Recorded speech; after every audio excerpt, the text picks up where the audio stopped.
Seguimos en el Mobile World Congress cubriendo el sector de las telecomunicaciones desde este congreso, el Mobile World Congress, que se celebra en Barcelona, y vamos a cubrir un tema muy importante que es la voz sobre Wi-Fi y que también nos llevará a la voz sobre LTE. Contamos con Pablo y con Al de las empresas Mavenir y MetaSwitch. Pablo, Al, thank you for being here with us today and taking the time. So our first question is, describe me quickly the market of voice over Wi-Fi and voice over LTE, given your companies. What are you seeing in terms of deployments and what's happening actually? Yeah, sure. We saw a lot of momentum happening in around voice over LTE.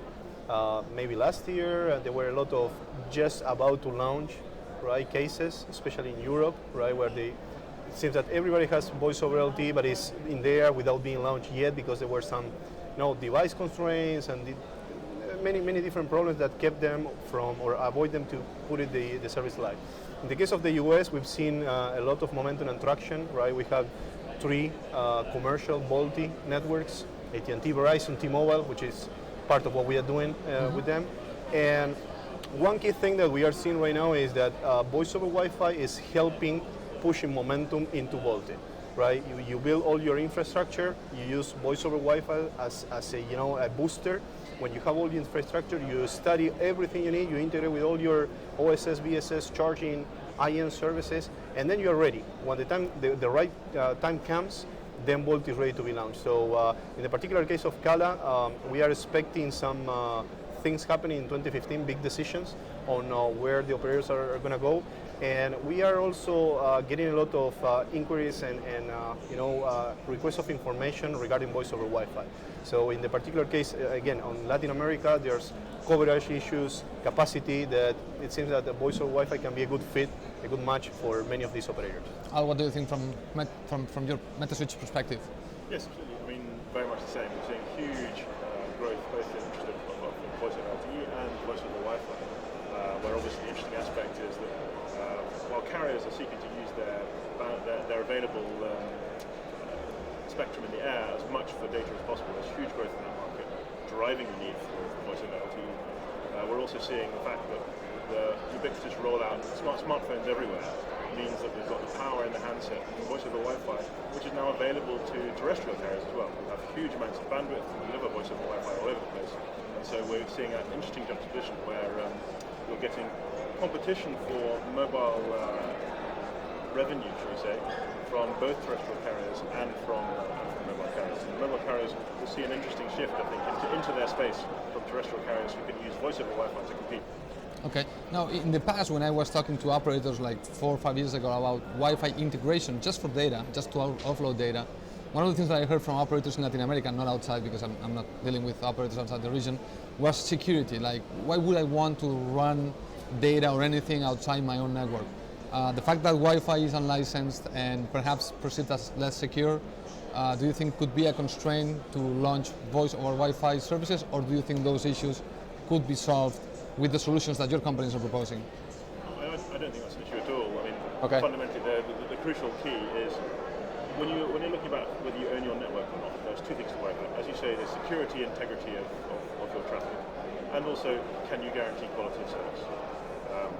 So if we start with the security and integrity one first, using SSL encryption of traffic over untrusted networks is a perfectly reasonable way of securing that traffic. I mean, enterprises all over the world are quite happy to have VPNs into their networks with very, very highly secure commercial information going over the top, and they're happy to use an airport Wi-Fi or a hotel Wi-Fi. Yeah, but the IT guys at those enterprises are used to dealing with those kind of issues, but operators that they have their own networks, their IT systems or guys are not that open, I think. I think that's right. They don't need to, because vendors can supply solutions that automatically give you encrypted channels from end to end, and that is not a problem. Okay. And when you then look at the quality of service angle, yes, it's true that if you don't have ownership of the entire network end to end, then you can't guarantee its service. But with the power of modern codecs, the power of modern smartphones, you can encode the media in such a way that it tunes out all but the worst end-to-end Wi-Fi problems, such that you still have very, very good quality of service over very, very poor media. And the benefits that you get from the huge expansion of your network bandwidth available to you from Wi-Fi, I think, outweigh the small number of occasions when you find a very, very bad hotspot. Okay. I agree 100%, and actually to the point that the standards right now, and we can see this in 3GPP release 10, we are talking about ePDG, which is a new component that comes here to play to allow all the non-3GPP access, right, to be inserted into a 3GPP architecture. So we are talking about encryption, securing tunnels, right, and the integrity in terms of QoS. This is a matter of understanding what is better, right? Having no service at all, which may be a case in Latin America where you have no coverage or you have a very high saturation of your sectors in the macro, right? And compared to having a Wi-Fi that, yeah, you cannot control 100% because in the end, you don't own that piece of equipment, right? But you can offer service, right? So it's a matter of, I can make sure that at least service is available, right? And as I was saying, there's a lot of mechanisms, right, to at least prevent major pitfalls on that transmission. Codecs that are suitable for that, especially the wireless codecs, we are talking AMR, variable bandwidth codecs, right, that make the resiliency higher and better, and it's very suitable for that kind of service. So I agree 100% with the approach, and I believe that carriers more and more will start understanding that not owing 100% of the network, right, might not be an issue, and they have a problem, right, and they need to cover or give a solution to that problem, and voice over Wi-Fi can be a perfect example for that. And actually, Pablo was talking about codecs there, and yeah, we talked about AMR and AMR wideband, and actually what's more interesting in very lossy networks is some of the more modern internet codecs, like SILT, like Opus, like ILBC. Those, with forward error correction in those, they respond very, very well to high losses. Okay. I guess my question was, obviously you are very confident that the Wi-Fi channel can be very secure and you can actually assure the operators.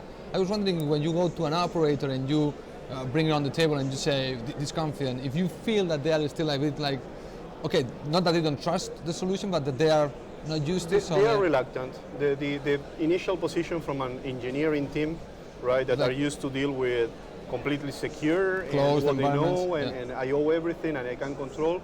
The first reaction is, I'm reluctant to believe that that's the case. But we typically start the discussion saying, look guys, there are some other folks in the world, right, that have tried this and that have made a very successful business case of T-Mobile, some operators in the UK, right, and we've seen movement in Australia, Cablevision, right, from a completely different side of the business, cable operator. So there are some guys that have years and years studying the technology and studying the architecture, and they start trusting on what can be done, right? So the reaction is, yeah, I don't know what's going on. I don't know if this is going to fit my requirements. But once they start understanding and they do proof of concepts, etc., they tend to be convinced that, yeah, it's a feasible way of offering services. Okay. And I think the important thing there is that what voice over Wi-Fi gives carriers of all types, whether mobile or terrestrial, the opportunity for is to open up new sources of revenue with new subscribers that they perhaps weren't reaching before, with new service models. And I think you're right. Carriers, whether in Latin America or other parts of the world, are going to be always cautious of something a little bit new. But the fact that they can experiment with this new technology on a new offering, a new part of their customer base, they don't have to suddenly move all of their existing, very stable, important business across to something they don't necessarily know how it's going to work. They can try it out in the market first, get new revenue, get confident with it, get comfortable with it, and then roll it out. And you referenced Cablevision there, and as you say, a cable company, not particularly known for the mobile space. They see connectivity, they see challenging mobile markets as a new source of revenue for them, and they're having great success with that. All right. I had the opportunity this morning to be with Pablo in another presentation that he made on voice over Wi-Fi, and you mentioned one thing that I want to bring up to the table, so I can also comment, is the fact that NFV is also coming into play. And Pablo was showing me some of the architecture behind a voice over Wi-Fi infrastructure, and there were a lot of boxes. And he mentioned that obviously they are trying to put that into a single box on NFV.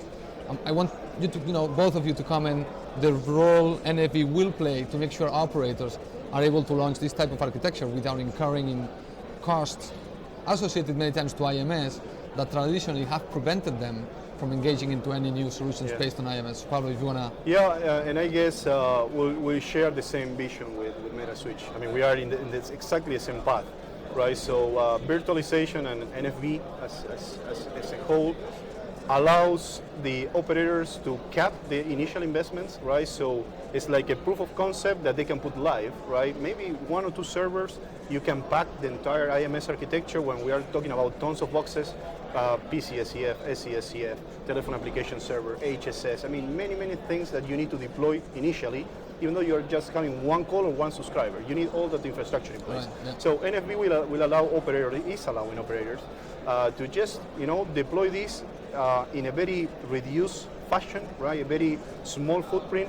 And when the time comes and you need to escalate, you take that virtual machine or BNF that you have created, and then you expand it, right? And you create more capacity, putting more hardware in there, almost seamlessly, right? The point being here is that you are, in the past, we tend to think that each box was an actually physical box, right? So you need to invest millions of dollars on getting the solution just to the startup. In this case, it's software-based, mostly, right? And the flexibility that NFV is offering to operators, from the largest one, AT&T, to the smallest one, right? Everybody can count on having that technology deployed, tested, and then when the time comes, you scale it up. Yeah, I agree. MetaSwitch believes absolutely passionately in NFV as a totally important future for the telecoms industry. You mentioned large numbers of boxes in the network, and yes, this NFV enables you not to have to buy pieces of hardware for every single one of them. So at MetaSwitch, we already make available all of our equipment and pieces of software, either in virtualized or VMware with that form, or on hardware. And we've been in this game for quite a long time now. Last February, I think it was, we released our open source IMS implementation called Clearwater. Designed for web scale approaches, able to scale sideways up to many tens of millions of subscribers. I think it was in part due to us doing that. For example, AT&T, who have set themselves the target of having, I think it's 80% of their network on NFV by 2020. Internally, I think they're aiming substantially before that. They named MetaSwitch the domain 2.0 vendor, able to help them with that process early on.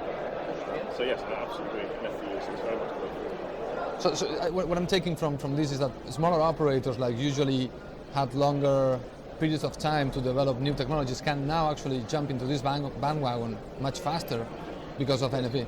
Yes. Essentially that. Yeah, and I'd go further than that, is that one of the great benefits of NFV is not just the compression of hardware and the unification of hardware that it brings, but also the fact that you can use orchestration to make both deployment and then operation of NFV solutions much more simpler. Yeah. So at MetaSwitch, we're working on, for example, we have a hosted unified communications solution. It's not particularly relevant to what we're talking about completely today, but one of our primary goals there is to have a push-button deployment such that we have orchestration components that can unpack and unfold all of the different components that make up a hosted unified communications deployment, and unpack it into a working and permissioned unified communications infrastructure and service within minutes, rather than the weeks or months that it can take today. Excellent. All right, Pablo, Al, thank you so much for your time here, and good luck with the rest of the show and with all this mambo jumbo that we have just discussed. Thank you so much. Thank you very much. All right.